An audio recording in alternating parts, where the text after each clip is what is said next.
Alors, l'erreur commune, et je pense que tu vas être d'accord avec moi, c'est de dire je veux perdre du poids, je supprime le gras complètement. Alors après, je t'ai rentré une anecdote qui va te faire sauter en l'air, mais pourtant c'est la bêtise qui était faite dans les années 90. C'est une énorme erreur. Les lipides, c'est important, notamment parce que ça va apporter du cholestérol. Or, le cholestérol, c'est la brique de construction de toutes les hormones stéroïdes. Elle va se transformer en prégnénolone dans la mitochondrie. La mitochondrie, c'est vos centrales nucléaires dans vos cellules, ce qui produit l'énergie.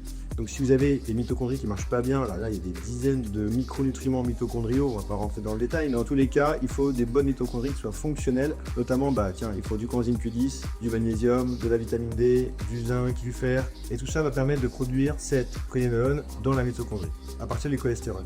Cette prégnénolone va elle-même se transformer en toute une cascade d'hormones qui va arriver à la testostérone. Il est également important de manger des oméga 3, donc des bons poissons gras, des petits poissons gras qui vont apporter des oméga 3. Les métaux lourds. Voilà, éviter les métaux lourds, tout à fait, et les microplastiques, parce que ces oméga 3 ont un rôle hyper important dans la gestion, rien que déjà structurelle, qui rentre dans la composition des membranes des cellules, mais également pour gérer aussi cette inflammation de bas gras. Alors, la bêtise qui était réalisée dans les années 90, c'est que les culturistes de l'époque, pour sécher, ils enlevaient les lipides et les glucides. Qu'est-ce qui se passait? La testo, elle chutait. Plus de gras du tout. Ils se sont rendus compte très rapidement que c'était un enfer, c'est que les mecs étaient fragiles. Et en fait, ils se sont rendus compte que c'était une bêtise, donc ils ont réintroduit les bons lipides.